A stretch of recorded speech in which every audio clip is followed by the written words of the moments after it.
Welcome, everybody, to the Pursue Your Spark podcast. And I have another incredible woman on a podcast. And wait till you hear her story. You'll be completely blown away. Her name is, and I hope I pronounce this right, because my French is really not that good. It's Helene Dumais. Perfect. Is that correct? That's correct. She's Yes. An athlete, coach, and speaker. She's also a film producer.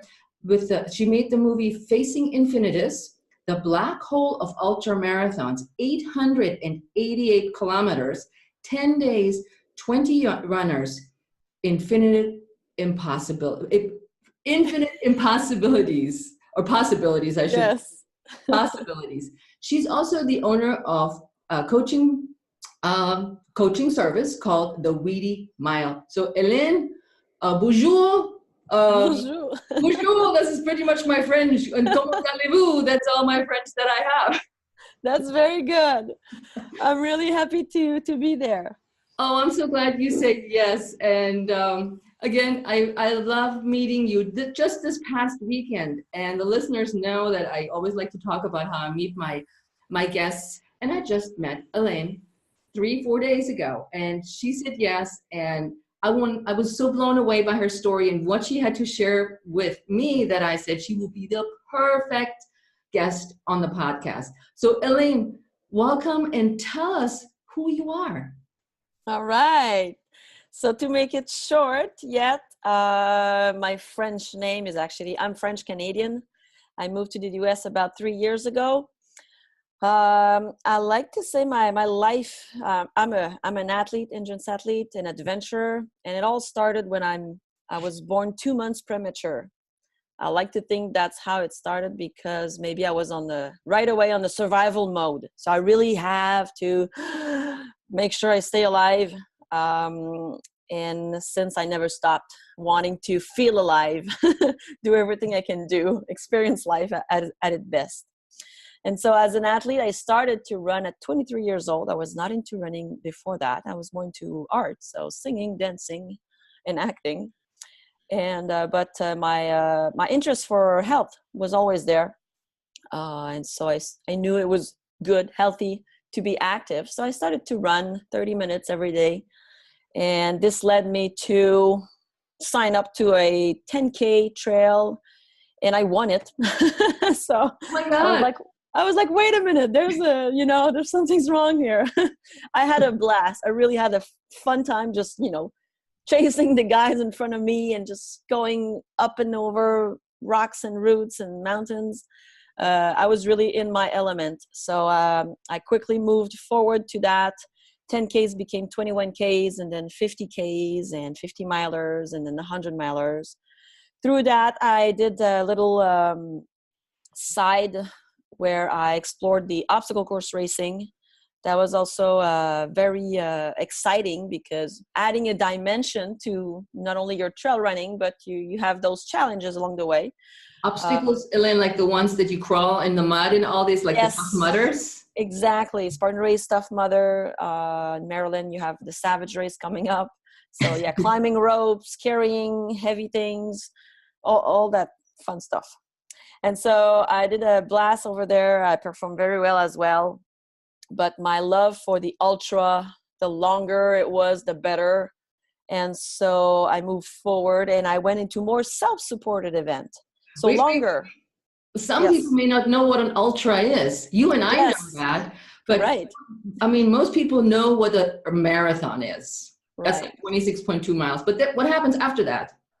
Well, exactly. So whenever people say ultra, it's a distance above marathon distance, which is 26.2 miles. So anything above is considered an ultra. Now, most of the time we will think of 50 miler, 100 miler. It's kind of common distance. Most of the time. Some people most of the time think of that. And so I was, I went into more self-supported events. So less, I needed not only to be prepared physically, mentally for the long effort, but also logistically. Mm-hmm. So you have to carry your gear, your nutrition, have a plan of action. So I've done survivor runs, which is kind of a mix of obstacle, but 24 hours nonstop. in a very exotic place where you have to do challenges along the way, climbing volcanoes. I mean, that was your resume is unbelievable.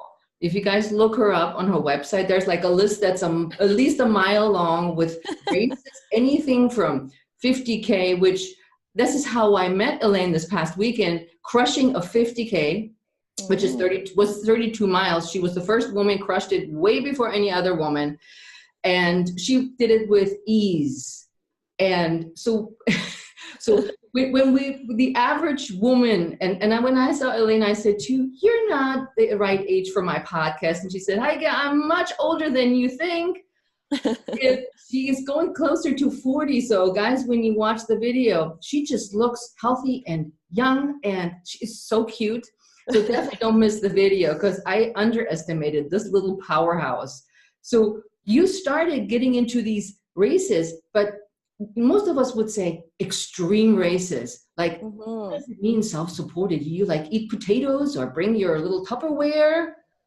Yeah, so people ask me, so now I do those 200-miler, and the longest race I've done is a 550-mile race. Oh my God. Nonstop. So it's kind of, people can't even process it, and I understand that.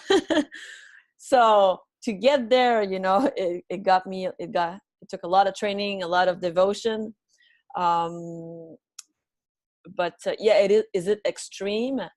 It may sound extreme because it's not common, I would say, but I like to think for me, it's not that extreme. I consider an extreme sport something where there's speed, like, going downhill in ski or bicycling or skydiving, all these sports where there's a huge risk of getting big injury. Whereas I'm just moving as fast as human body can go. So in that sense, I don't see it as an extreme. And plus, we're designed as an animal, as an endurance animal or creature. So we're designed to do that, to walk, hike, run. So in that sense, maybe it's uncommon to see you ran for 5 days nonstop. So some of the, how did you do that, right? Yeah. So some of those events where I can just give you a few examples, but the Spine Race is a race in England. It's a 267-mile race, self-supported. So I need to carry my food, my BV, if I need to crash somewhere outside. So it's a nonstop event, right? You do whatever you need to do to make it in one piece in the fastest manner. Do you sleep during that time, or do you fall asleep? Yes. So we do need, at some point, the human brain need to recharge. So it depends from one individual to another, but some people can go 72 hours without sleep. It's impressive. I can't. Like after 40, maybe the longest I've been is maybe 40, 50 something. But you need to recover. So we're going to nap. And then you need to know what's your sleep cycle. So you can at best mimic that or follow that to get the best recovery in that amount of time. You don't want to sleep too much, your system's going to shut down. It's like, okay, I'm done. So you want to keep it on the edge and just recharge, kind of like a smartphone. Well, I just need to get there. So just recharge a little bit and then you're good to go. Good to go. Yeah, because you're thinking of, this is a really long distance, and maybe some of the listeners have gone no more than 5Ks or 10Ks.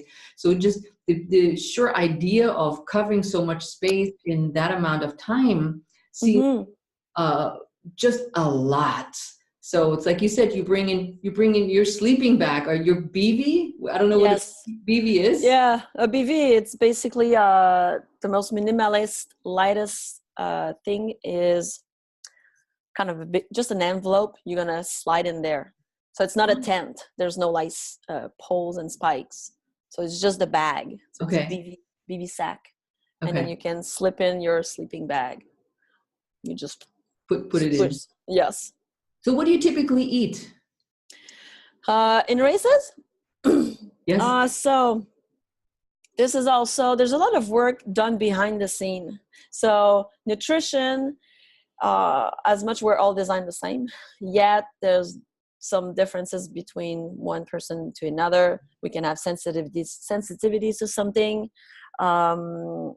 And let's say I'm 5'2", 20 pounds. I'm not, there's guys, 6'5" and 300 pounds. So it's different. So calorie intake is important for sure. And so in these 24-hour nonstop over days, I ended up eating 7,000 to 10,000 calories a day. Whoa. Yes. And still there, you're shrinking, you're losing weight still. It's normal. You're going to lose half a pound per day, which is normal. Okay. Even you keep, because you keep moving, you're processing so much. So I eat a little bit of everything. When you can eat real food, it's good because still your body needs that. You cannot just eat, bars and gels. Yet in between those more dense, normal meal, you're going to carry food. I got a few sponsors. Good for me because I need to eat a lot. So I have protein bars made out of cricket flowers. I got some little fruit 2 and fruit 3 from Exact Nutrition. So it's like fruit paste. So it's way more healthier and more digestible than gel. Mm-hmm. I got rid of gel really fast, like 10 years ago. So gel is like sugar, guys. Gel is like sugar packs that are easy to digest for the system, so she can pop them in and gets a little kick when she gets tired or when she gets hungry. So the system keeps going as she keeps going for like 10 days. So that sugar, that high white sugar, we don't recommend eating white sugar when we're not exercising, but when we're in there, it's kind of different. Your body is a machine. Yeah. And you want that quick kick of sugar. Meanwhile, once in a while, you want also to replenish your, you may, I think you're in nutrition, right? Yes. Glycogen better than me to explain all that. But, you need your minerals, your vitamins, your carbs, your good fat, and your proteins as well. Yeah. Know what you need for yourself and how and when, and how to better assimilate it. Because it's one thing to see, this bar is packed with calories, it's 358 calories, but maybe you won't be able to assimilate and digest it all because it's just too dense. You would need too much water. So there's a lot of science behind. That's what I tell my athletes. I have a client that I'm training right now who's preparing for his first Ironman. Okay. And he keeps telling me, I don't know what I should eat. Tell me what to eat. And I say, well, you have to start with, let's see, peanut butter and jelly sandwiches. See what your stomach digests. But you can't run and eat peanut butter jelly sandwiches. Maybe you can eat them on the bike. When you swim, you need something after the swim. So I'm trying to coach him through what his body can, or his gut can digest, and not ends up, and you familiar with that, bloating or gas or diarrhea, and that can just put a stop to a race right there. So I'm trying to slowly wean him into that it's okay to eat something on his run, but maybe not a peanut butter jelly sandwich. Since he's not doing a trail race, which is different, where you can just grab a handful of chips and off you go. So it's a very different way of eating, but that's very different. So guys, we wouldn't recommend this if you're doing a 5K or 10K. You do not eat like Helene. No. Oh yeah. People ask me, what do you eat? And I always ask, well, why do you ask? What's your goal? Do you want to lose weight? Do you want to build muscle? I'm an endurance athlete, so it's very specific nutrition. I eat a lot. You eat a lot. And like you said, you keep losing weight despite the fact that you're popping down 7,000 to 10,000 calories during a race. Now, let me ask you, how do you prepare for a race like this? And what does it look like? What does your life look like as you prepare for a race? Sleep, eat. So yes, yes, but these big elements are part of it. It's not just training, but sleeping is important, nutrition is important. So those 3 elements. How do I prepare? It depends what's going to be the race. If it's a 50K like last weekend versus if it's a week-long race. Now I got to along the years, I got my volume of training to a certain level that I don't have necessarily to people, think, oh my God, you must be running like 25 hours a week. No, sometimes I got to 10, but that's it, almost. Like, really? So I do, I periodize as a coach. It's good. I get to create my own training plan, but so I periodize it, have the biggest volume, 2 to 3 weeks before the event, and I taper down. But it varies. So I got my body used to the mechanical stress of running and the physiological stress of going for hours and hours and hours. Your heart, your organs are working nonstop. So I progressively got my body able to do that. So then I'm maintaining, and then I can work on, the weaknesses I want to work on. And now it's that point, it's mental preparation, logistic. What am I going to eat? When am I going to sleep? So my weeks is depending where is it in my training. Of course, there's some running, there's some speed work, hill work, and I spend some time in the gym. I'm very pro of strength training. It's a big add-on for climbing those mountains, going down the mountains. So maybe, let's say, twice a week at least, I'm going to lift. It's good for the joints as well, for the health of the joints, to lift heavy. It's helped the production of collagen we need to have healthy joints. So things like that. Now, okay, now I want to dig a little deeper. So what does your personal life look like then? My personal life? Yeah, do you have a personal life? I mean, you have friends. Yeah. But my life resolve. I'm intense, right? I never stop. So my friends are people I'm gonna run with, maybe. I'm always into projects. So either like my work is, I love what I do. So it's not like, yes, I work a lot, but I like to do that. I'm going to work to build the next project, the next adventure or expedition I have. On the side, maybe I still love to sing. So that's my side thing that I wanted to more. So I love to sing once a week. Whoever's Facebook friend with me, I apologize, but once a week I post a song. What anything in specific? What genre? Like? No, I'm pretty wide, though I have a very high pitch. So I'm soprano. I do like opera. Funny thing. So I'll be looking for those videos. Yes. Sometimes it's opera, sometimes it's rock, sometimes it's pop. I'm playing around, jazz, blues. Yeah. Yeah, because I'm also thinking, as a producer of a movie, there's also, you produced a movie. So yeah, right. So those are, again, things that I work every day. So that long race, that 551-mile race, it's called Infinitus. It's a 10-day cap to complete that distance. So it's basically 2 marathons a day in trails for 10 days. That's pretty much. So it's called Infinitus. I went there the first year. I was like, this is insane. Like, how, this is so crazy. Who are those people who show up? And like, here I am, right? Part of them. And I laughed. That was one of the most transforming experience. I'm like, I pushed way beyond what I thought was possible, physically, mentally. I didn't finish, so I got to 420 miles. Wow. And so I had like gut flora problem. My gut flora was kind of dead, so I couldn't absorb what I was eating. So that was super interesting. I was in calorie deficit at the end. Yet I was eating a lot, but that didn't go through. So first year I was there. I was like, there should be a documentary out of this thing. It's so amazing what's going on here. And then I thought, well, looks like I'm going to take on that challenge. So the year after I went back, I had a revenge with that race.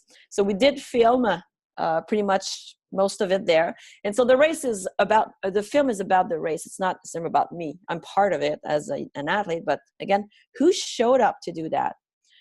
Normal people. They all have just that drive in there. They just want to push beyond, and they all have their own story. And it's the story of those 10 individuals. We see as well the crew, the race director, and what's going on for 10 days. And then, so that was mainly all filmed. And the third year, I didn't finish that year neither. I got to 460 miles. And I went back in 2018, so last year. I was like, this year it's going to happen. I made a plan of action, like it's a spreadsheet, 10 days. And you would ask me where I'm going to be on day 6 at 2:42 a.m. I'm going to be right there, and I'm going to eat that. So all my plan was done, because every year only one guy would finish. Oh, wow. So I knew it was possible, humanly possible, yet I don't have the pace of a guy. So I have to make a plan with no margin of error. And I had a crew. Caroline was my chief crew. She was amazing. So she had her own Infinitus going through that as well. So here's the plan. We work on it. And we were both just executing the plan. So of course, the end of me completing, being the first woman to ever finish that challenge, was quite something. And we added that in the film, of course, the journey of Helen through that. Yeah. So yeah, the film is called Facing Infinitus. Now it's not out there yet because we're prepping a version for the film festivals. So while we're presenting it for the film festival, it cannot be out there yet for the general public. So stay tuned, Facing Infinitus. Oh my God, I saw the little clip. I started crying because I was like, you were sitting there crying, exhausted, not wanting to go on, munching on something.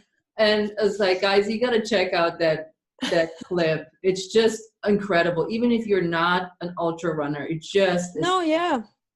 Because I like to say the message out behind is life is like a race. And so we all have our own Infinitus to face. And what is Infinitus? It's like the impossible challenge. You're like, no, it's impossible. How can you do that? 550 miles. Well, all of us somewhere, there's something in our life, we have a challenge that we may think, no, it's not going to happen. Whether it's business-wise, health-wise, relationship-wise. But how do we make that happen? It's to believe and to go one step at a time. Don't look at the big thing. So can I move one more step? Yes. All right, get there. And then who knows what's going to happen? Who knows how you're going to feel. Maybe you're going to, I have a second wind coming in your life, and you didn't know. So you got to believe, keep moving forward one step at a time. Because that was my next question, was that why don't you think more women, you were the only woman in many of your races that was the only woman that has finished that race, placed first, or whatever. It seems like none of the other women not many other women, let's put it that way, gave it a shot. And I think you almost answered that question. Well, I would say there's two elements to answer that, because yes, my name is more and more known, like, oh, you're the first woman to do this, first woman to do that. Why? Well, first, there's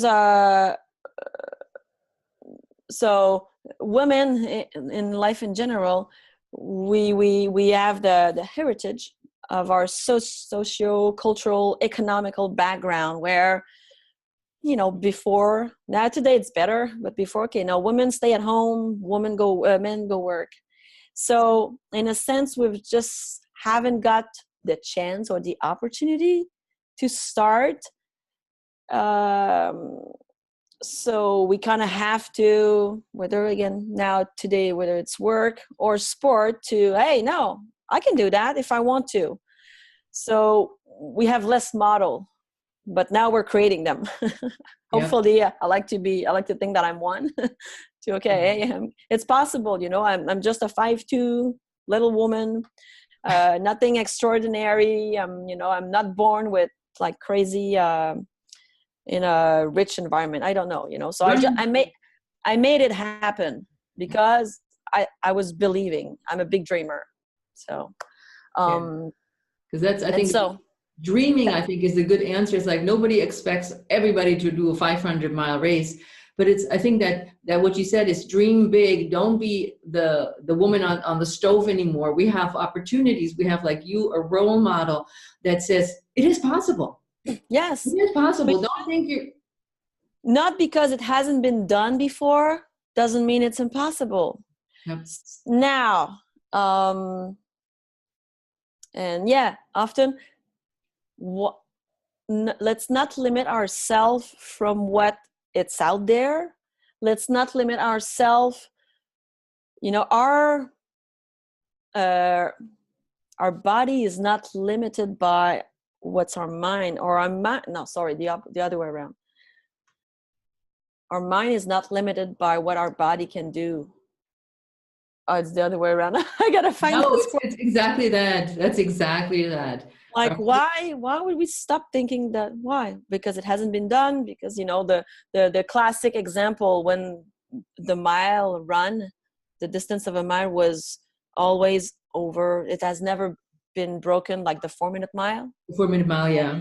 And then one day, one guy did it, and then gazillion of people done it right after. So it's not like he was special, but it's possible. It's like, oh, now that it's possible. So one other reason, maybe, well, there's why myself, I like to go for these events that it's kind of unknown. There's no much data. There's no role model that has done it before. So here's the challenge. Is it possible? Well, let me find that out. So I got to do the work behind, find where is it? How? I need a map. I need how am I going to make that? So I like those events. I like to go for these. And now after that, I'm going to do it. You know, the Survivor Run Nicaragua. I became 4 years since the race existed. I became the first woman to complete it. Now there's another woman who did it. And, you know, I'm sure there's going to be more and more. So Infinitus, same. I was the first last year. Hopefully now there will be more after that. Because I can imagine some of the listeners, and I think of somebody in particular right now, is going to be so inspired. And she had a question for you. This is our good friend Patricia Scott. And she said, can you ask her when she's out there running if she has a mantra that she tells herself to keep going? There's so many things that goes through my mind when I run. Of course, I have the time because those are long events. But so I don't have one sentence or mantra per se. Where I find empowerment is every event, every challenge, every race. I'm going to feed.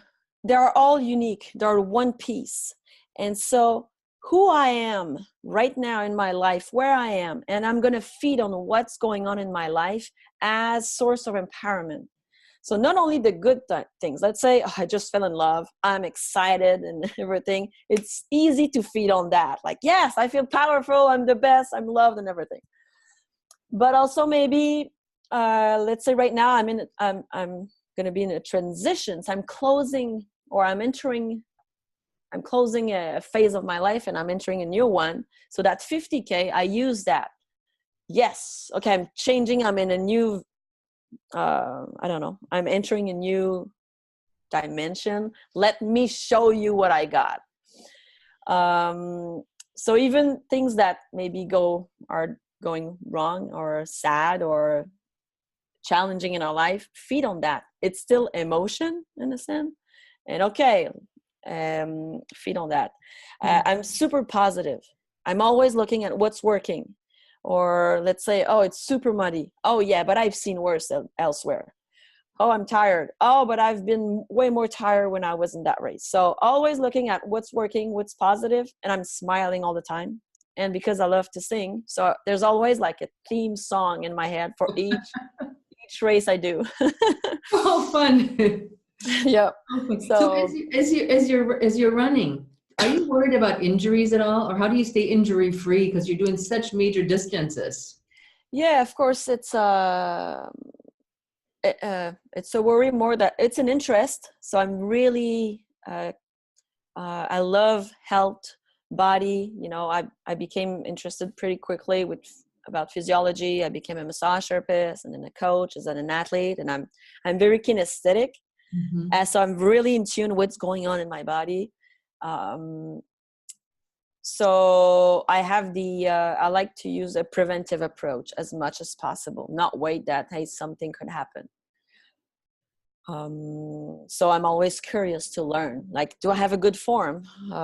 Is my progression in my training is adequate? Is my sleep adequate?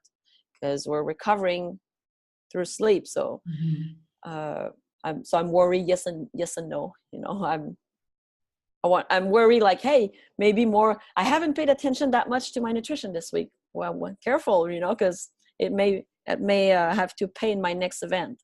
Mhm. So I'm constantly kind of teaching myself also more and more about physiology, running physiology, ultra running. There's a great podcast called Science of Ultra. Mhm. Lots of good information for that, because people like, how do you do that again to run so many days? Isn't it bad for your knees? And no, scientifically, it's proven it's good for the knees to run. Like, really? Yes. So I do it more that way, preventive way. Okay, we'll put a link in the show notes for the listener so they can Yeah. look up if they want to dabble more with ultras It's or even want to yeah. know more about it. Yeah. No, yeah, even like even for the non-ultra people. So it's very scientific. It's Mhm. very nerdy, but ooh, they go deep in all different uh, dimension of running. Yeah, and that's, I mean, that answered almost my next question of how Mm-hmm. do you stay so fit? What do you do? Because it does help when you're your own coach, as I know from my own experience.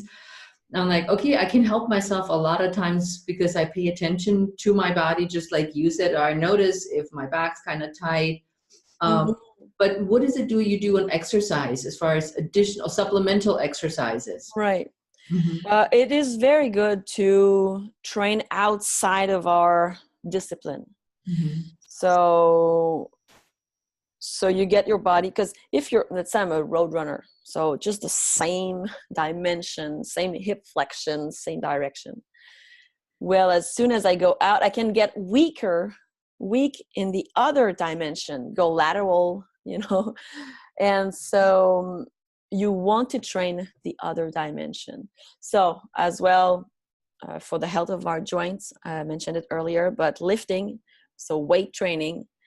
Um, so I do heavy lifting, deadlift, back squat. I'm gonna work so my muscle strength, my muscle endurance. So go a lot lower weight, and muscle power. Um, all the different dimension again. Maybe because I'm into this world, but I get the benefit and do other things. So I'm gonna row. I'm gonna jump rope. Of course, all the obstacles. I love obstacle course racing. So I like to add, upper body. This is not necessarily gonna help me to better run, but adding a different dimension, get to know yourself. Also, you know, how can I say that? Yeah, the best coaching tip I can say, it's at the same time it's very wide, but get to know yourself, which is okay. It's very, yeah. What do you mean? But if you do different sport, different physical activity, you're gonna see who I'm weak, or I'm strong, or wow, I'm out of breath when I do this. Why? So get to know yourself in these different dimension will help you uh, be a better runner. Yeah, Actually, I couldn't agree more with that. I'm a huge believer in cross training, and so many of the runners that I run with or I know, all they do is run. They're like, I don't mm-hmm. have any time to do anything else. I'm like, yeah, but you have hip problems, your back's hurting, your posture sucks. Yes. And, I think that increasing upper body strength is a huge part for pumping the arms and keeping Mm, this part of running going. I wholeheartedly like, you need upper body strength to move, and yes. you have to climb up and stuff, like you do. So I wholeheartedly agree with that approach. And I wish everybody would listen to this podcast and Right. run training. Oh yeah, like, and my client too, they were a runner, just only running, and then I give them some strength training. They're like, okay, what is this? What is a deadlift, right? But then they get into this, like, man, it really makes a difference. Now I can just charge in those hills. Like, yeah. Also mobility, right? Yes. Mobility is super important. It's like the foundation. If you lack mobility, you may get injured at some point, because you're restricted in your full range of motion when you're running, or the development of the full length of your muscles. Short story about upper body. I tell that to people. Sometimes I put them push up. Like, why do I do push up? Like, I'm a runner. But said, well, in trail, if you fall and you have to catch yourself down, you may be happy, like, oh, I actually have the strength to assure that impact. Yeah. And it happened to me back earlier, where I fell and I messed up the rib. So it was not broken, but almost, because I fell in. So badly yeah, bruised. you kind of need like a strong core, and the core is from neck to hip. So everywhere, keep that tight and strong. It helps. Yeah, definitely. Is there one story that you can share with the listeners that happened, like something a cool story, whatever that means, cool, right? That happened to one of your long races? Something you go like, oh my God, aside from the fall. Yes. Yeah. So maybe not cool, but it's always when there's intense moment. One race is called the Cross Florida Individual Time Trial. Okay. So basically, it's a 250-mile across the state of Florida. Okay. It's self-supported. So you start one foot touching the water in the Gulf of Mexico, and you got to cross following a GPS track and get to the Atlantic. And so where would I resupply?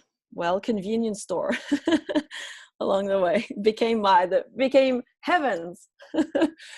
And so at one point I reached that tiny village. I've never been there. And we're two runners together.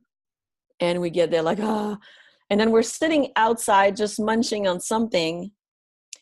And a guy came out of his car, bought something, came out and gave it to us. He's like, God bless you guys. Oh my God, what? We look like homeless. And then someone else, again, stopped, bought something for us and gave it to us. Oh my God. So people took us as homeless. We're so like dirty and on the side shivering, like helpless. So that was kind of interesting. That's a nice story, though. Yes. I have many stories like where you feel alive. The spine race, again, across Scotland. I was running along with another guy that I just met over there, and we happened to have the same pace, so we hang out along. The longest he had ran before was 100-mile, and I did ran 250-miler across Florida, so I was familiar with that. And so we were probably 200-mile in. That was our last night. And it's cold, it's dark, there's fog, there's bug, it's wet. It's England. It's awful in the middle of the winter. And we have headlamps, spare battery, spare headlamps, spare battery. And I was working my way to hold my second place for like 2 days. And then I get finally to like a checkpoint. And I'm like, I need a nap badly, for 17 hours there. Next time there, we'll take a nap. But then I get there and they told me, so the third lady is like an hour away from here. Like, oh my God. And then I said, John, if you're ready, we're not going to stay. We're just going to head back out right now. And he was up for it. I'm like, okay. So we didn't sleep. We were exhausted, sleep deprived. We go through the night. The colds start eating our headlamp juice battery, so it goes down. We change battery. Oh my God, shoot. And then change headlamp. It just, I don't know why that moment, we ended up on our last spare of battery and we just left. We're not done yet. And then he started to fall asleep. Oh, wow. I'm like, oh, no. Stay with me. So, I was just keeping him entertained. So ask him questions. So your wife and your kids and this. But then he was just fading out like, no. Cause he can't just fall asleep. It's dangerous, right? It's cold and wet. And I'm not strong enough to carry him through the night somewhere. So at the same time, we have a GPS tracker device. So the organization, the race can follow us.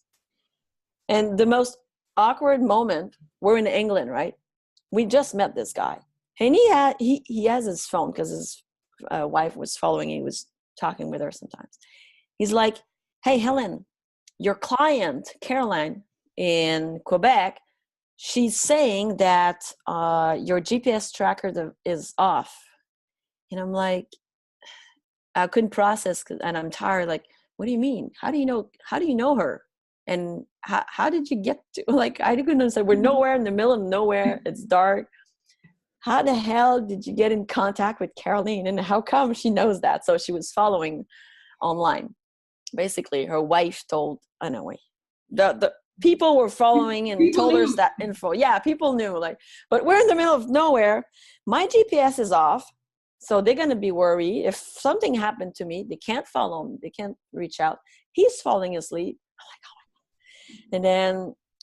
And then I just like play the tough until, damn, I'm actually falling asleep as well. And it's so hard to fight.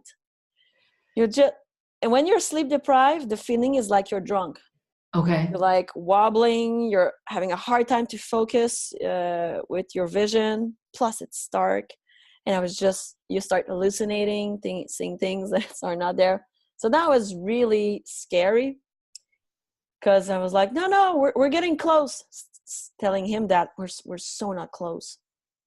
And we just got hit. We pushed. That was hard to just stay awake. And yet I actually fell asleep. I slept, walk.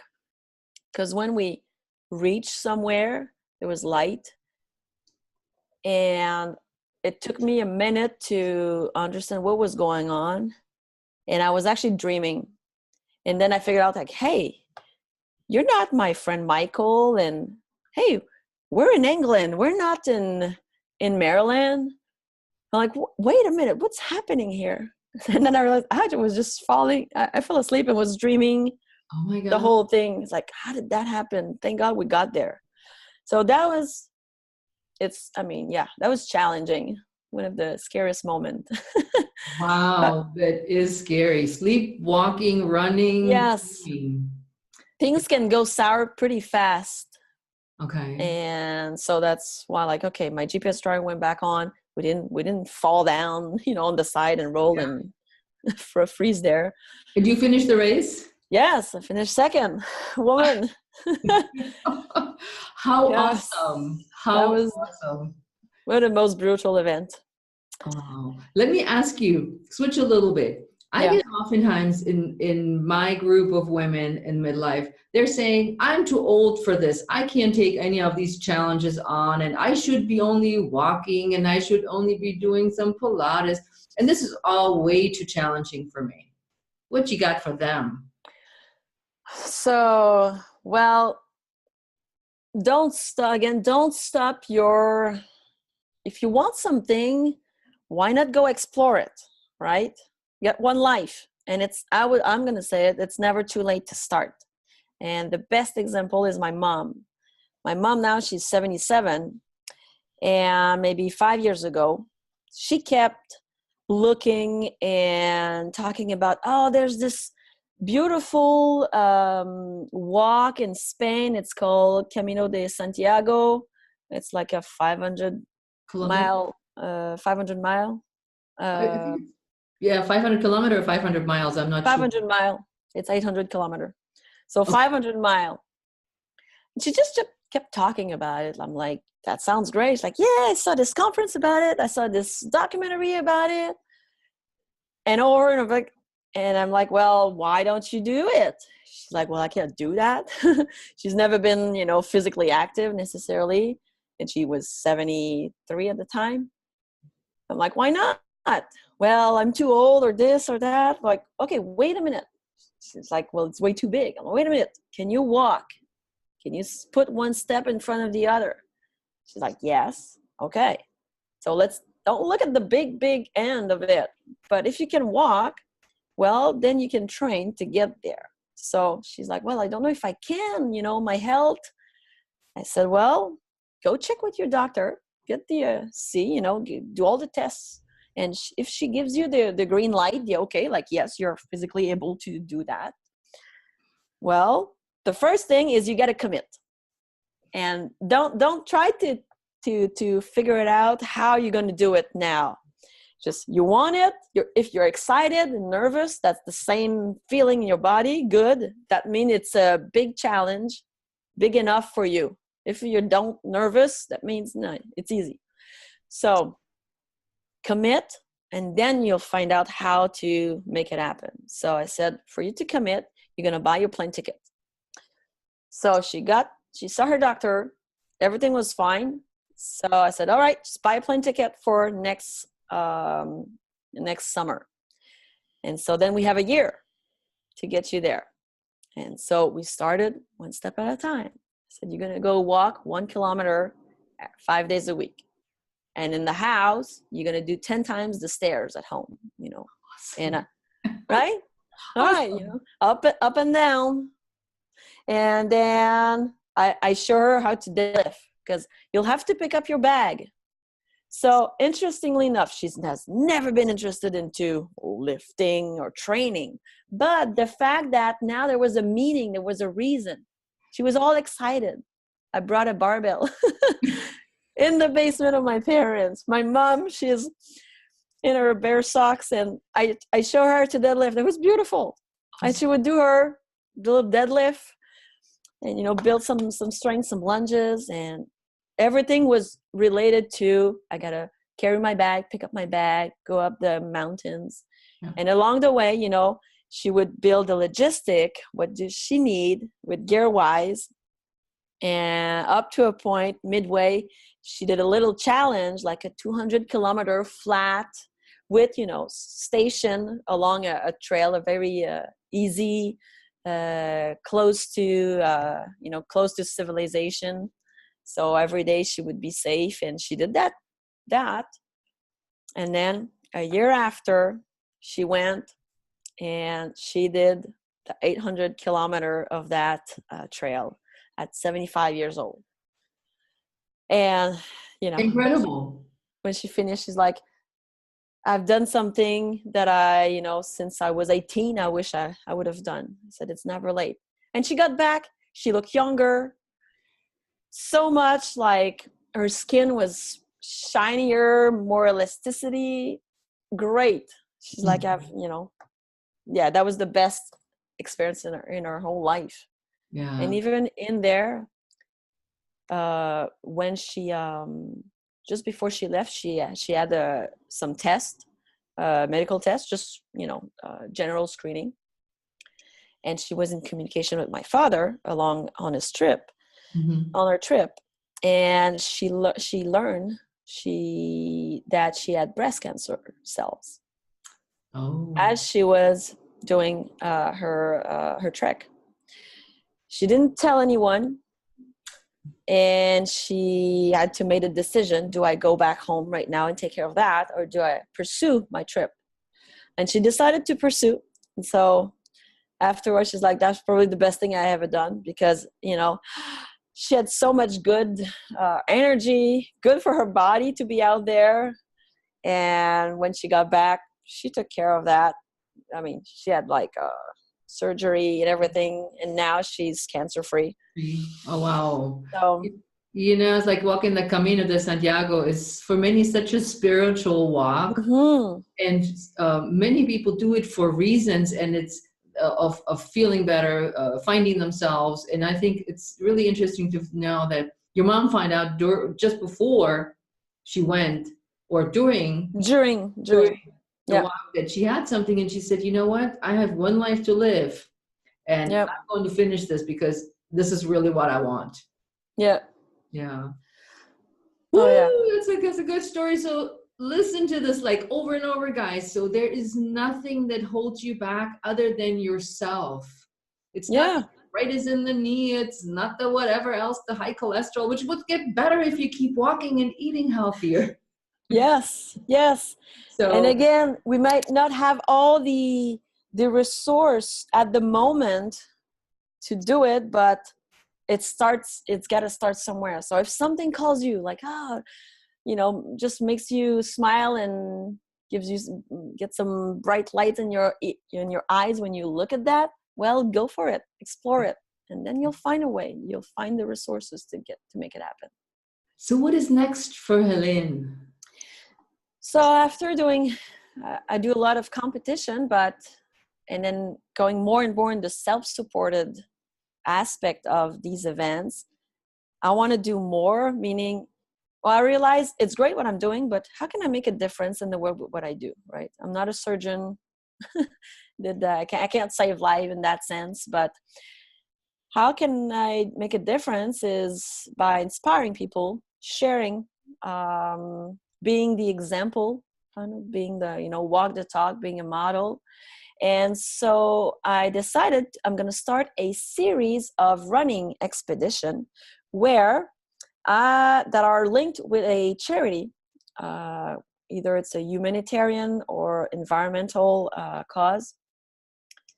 And so as an example, the one I want to work on is charity water. So they are about to bring, they're all about bringing clear water to everyone in the world. And so a lot of their work is in Africa.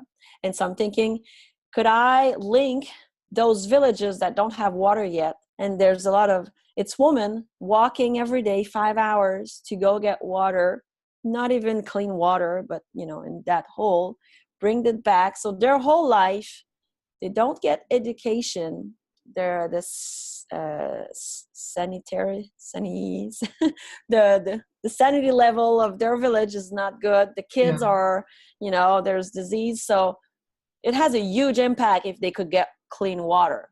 And so I want to kind of link those villages and make like an endurance trek of, let's say, 200 miles, and invite all these ultra runner that would be up for the challenge, self-supported. You're going to do that.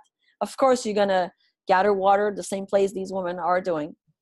And in that manner, bring awareness. So we'll do, documented with pictures, video, articles, and have more visibility for people to support this cause. That's an awesome idea. Yeah. So I'm really open, by the way, for ideas, connection. So that's one, charity water. If I can make one, I'm always also very sensitive by child sex trafficking. So if there's one way I can link, like create an endurance challenge and bring awareness to this cause, I would make it. So I'm really open. Again, the more people involved, I know I have like already, a photographer from the US, a blogger from Canada and US that, okay, yes, we're up for the challenge. We want to bring this out there as much as we can. So for anybody listening, share this podcast with as many people as you can possibly think of, as we're sharing the audio and the video as well, because I want to support Helene on her adventure and venture of helping other people through these causes. So if you know an ultra runner, pass it on, let him know. We're putting as many of the links in the show notes that you can reach out to Helene and contact her and offer your either running help or resources or whatever it is that she can get support for these amazing ventures that she has planned? Yes, it's not, there's nothing on this project yet on my website, but it's coming up. So until then, just drop me a line like, hey, I think this is great. I want to be part of it. And at the same time, I love people when they contact me for anything, just share something. If I can help, if you have question, I'm there as an athlete, as a coach, as a human being, as a woman. Feel free to reach out. If I can make a tiny difference in someone's life every day, I'm happy. And how can people find you? So Facebook, I have my Facebook page, which is Helene Dumais Adventurer. I'm on Instagram. Those are links. So Helen_adventurer. My website, my name, helenedumais.com. Those are pretty much the 3 platforms you can reach me easily. Yeah, and all these links will be in the show notes because I had to practice how to pronounce your name, and I did a couple of times. Right. Not sounds fun in English, but yeah. Not even spelling. I was like, okay, how do you spell domain? I'm like, okay. So it will be all in the shows in the links in the show notes for you to reach out. And I want to say thank you so much for being here today and sharing your spirit and your strength. I loved having you, and I know everybody will love the interview as we have the video where we can see our beautiful selves and the audio. So thank you so much. Well, I'm the one. I'm very grateful. Thank you for having me. And however I can help, I will. I want to. Thank you for what you're doing. Thank you. So we'll see you on the trail, right? Yes, definitely. So bye. Bye-bye.